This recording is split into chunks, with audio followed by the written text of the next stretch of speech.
G'day all. For this birding adventure we're here at the lagoon in Morgan, South Australia, right next to the iconic River Murray. Located around 2 hours from Adelaide, Morgan Conservation Park is situated a short distance from Morgan, on the eastern banks of the River Murray.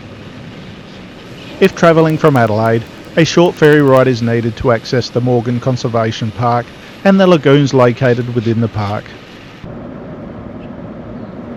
I have been here before and found the lagoons completely dry, so it may pay to check with the locals or the National Parks and Wildlife Service to see if the lagoons contain water.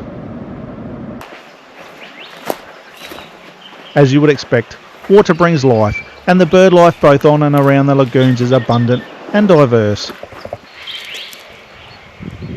It's not only the water which attracts the birds. Walking into the conservation park, the sound and movement within and around the prickly bottle brush quickly caught my eye, not to mention those bright red flowers. With 3 species of honeyeater, all chasing the spoils of what this tree has to offer. Spiny-cheeked honeyeater, I would suggest the most common of the 3 species, as I regularly come across these species on my travels. Its distinctive pink gape and pink skin which stretches beneath the eye, along with its blue iris, a giveaway to identifying spiny-cheeked honeyeater.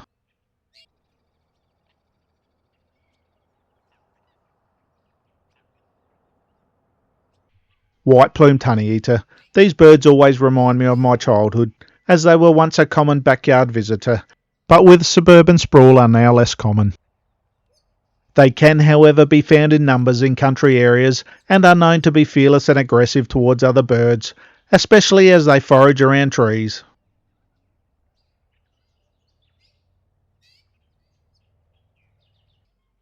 Unlike the last 2 species, white-fronted honeyeater are less common. Preferring arid areas, I have only come across this species once before. White-fronted honeyeaters can be nomadic, moving around with the availability of blossoming trees.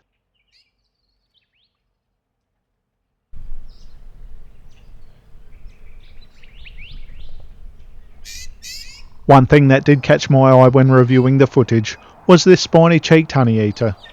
On closer inspection, it appeared to only have one eye. This will be a major challenge for the bird's survival, as losing an eye means it has lost half its field of view. It makes tasks such as landing difficult and makes the bird very susceptible to falling prey to a predator. But despite the one eye, it's still managing to efficiently feed from the blossoms. Access to the lagoons can be easy, and a short walk from many of the car park locations. With the aquatic environment creating ideal habitats for many species of waterbirds, including common species like grey teal, easily found in many waterways across Australia.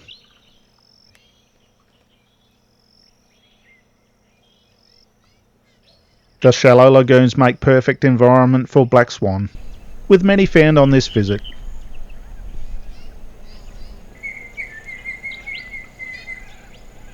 Multiple pairs of black swans have young in tow, with varying stages of development.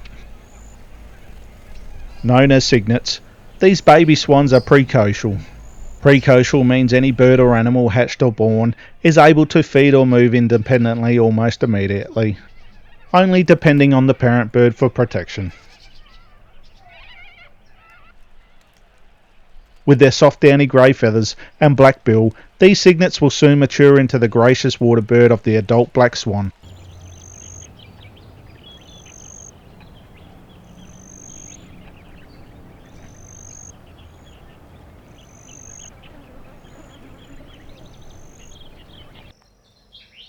Australasian grebe. Rarely seen on land, these aquatic birds prefer the safety of being on the water, where they dive beneath in search of aquatic insects.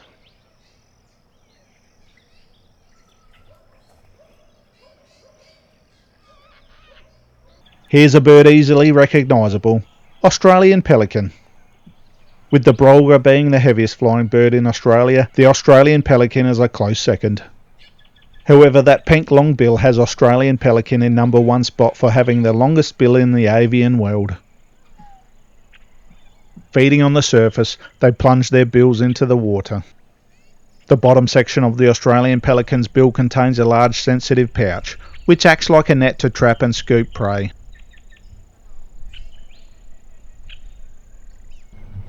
Preferring to feed on the banks or in the shallows is Australasian swamp hen. With their striking red facial shield and blue-purple coloration, the Australasian swamp hen is a very common and often seen aquatic bird. Australasian darter. This large, slender bird, powered by those large webbed feet, has evolved to cut through the water as it searches out its prey before piercing it with its dagger-like bill.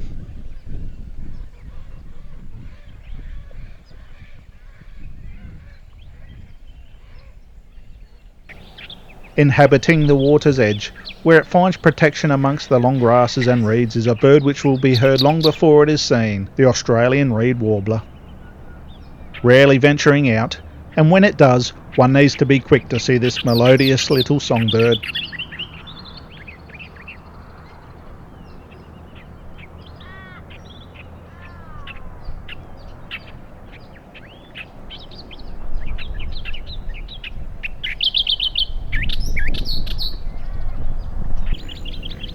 Another water bird which dives beneath the water in search of its prey. Great cormorant, the largest of the cormorant species and also one of the most widespread. This one resting and drying its feathers in the warm rays of the sun. Always great to come across this unusual looking spoonbill. In Australia we have two species of spoonbill, the royal spoonbill and this species of yellow-billed spoonbill. Sweeping their long spoon-shaped bill side to side underneath the water, they search out prey such as freshwater crustaceans, aquatic bugs and other insects. Feeding close by and chasing the same prey as yellow-billed spoonbill is white-faced heron. But unlike the spoonbill, white-faced heron waits patiently for any movement before stealthily snaring any prey with lightning-quick movements. Western grey kangaroo has spotted me long before I've seen it. This is not surprising given those large ears, which rotate independently of each other, also rotating 180 degrees to give the kangaroo 360 degrees of hearing capability.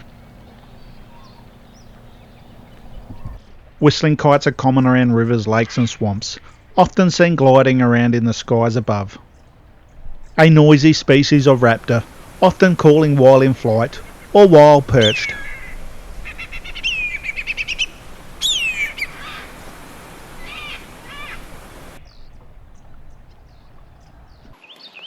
Walk a short distance away from the lagoons and the environment quickly changes. Its dry and arid exterior quickly reminds us of just how unforgiving Australia can be. However, even in this harsh environment a food source can be found, just like these beautiful Australian ringnecks have done.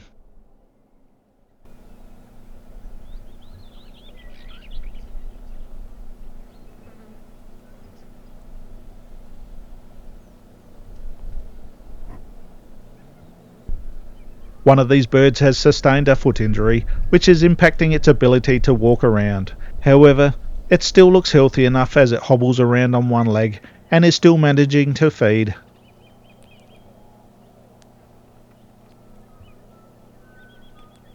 With 4 subspecies of Australian ringneck, they are widespread and found around most of Australia, apart from the tropics.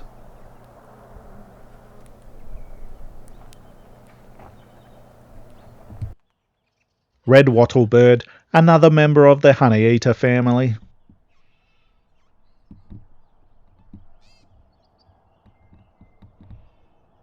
Brown tree creeper, normally seen scouring up and down tree trunks and over limbs in search of insects.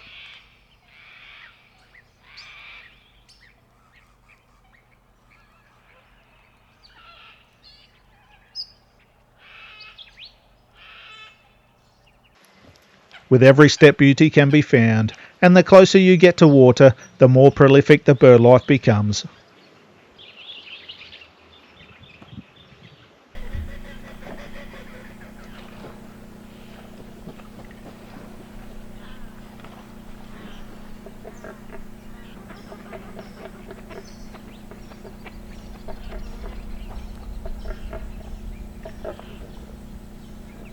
While not uncommon to see Australian pelicans on their own, they also often feed and socialise in large groups.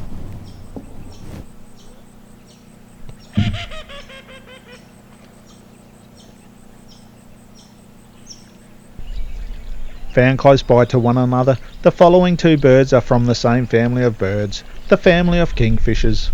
Both with distinct differences in plumage, however both with the ability to camouflage well with their surrounding environment.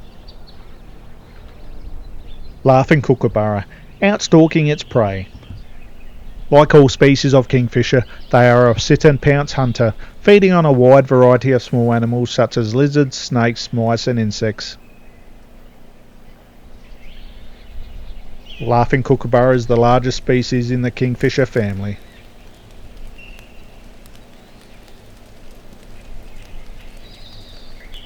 But much smaller is the sacred kingfisher, a short-term visitor to our southern state, as they migrate down from the north to breed during the warmer months before returning around February or March.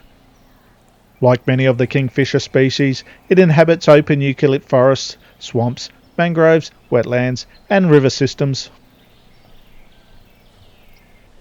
One of the most common and widespread species of birds found in Australia is galah. While common, always good to find, with their lovely pink underparts on full display.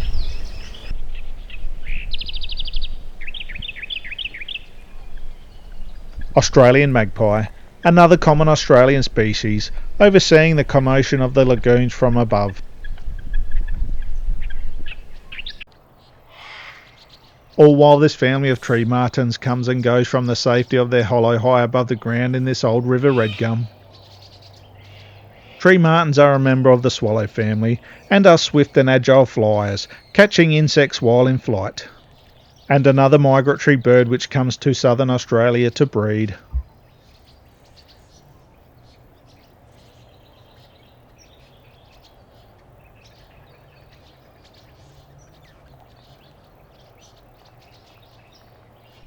While the Australian magpie might be overseeing the commotion of the lagoons, sulphur-crested cockatoo is guarding it, letting all around know danger is approaching with its loud echoing screech. This guarding behaviour is also used when feeding on the ground.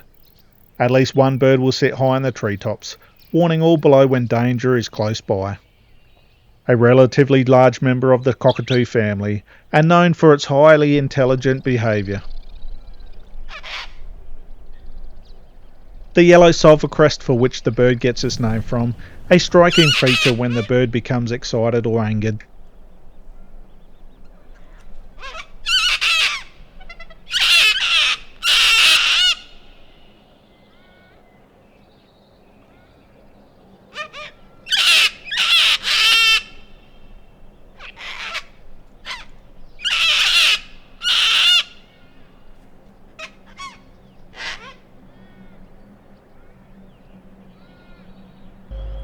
Another cockatoo species which frequents the area, especially the tree-lined and grassed area of the township of Morgan, is little corella.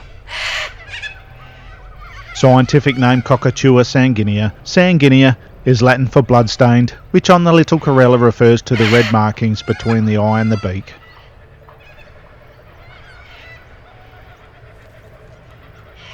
Congregating in large numbers, little corella will fly off from their overnight roosting spots to feed, eventually returning to rest and play.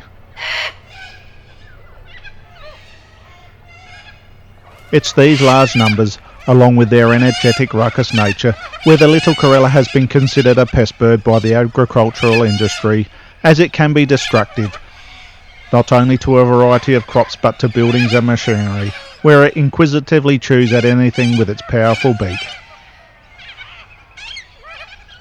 Nevertheless, it's a pretty, medium-sized member of Australia's parrot family, and always worth filming, as you never know what cheeky antics will be captured.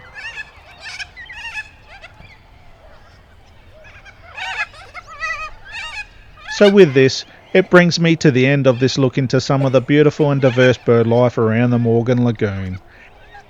If you liked this video, give it a thumbs up and subscribe if you like to see more nature-based videos.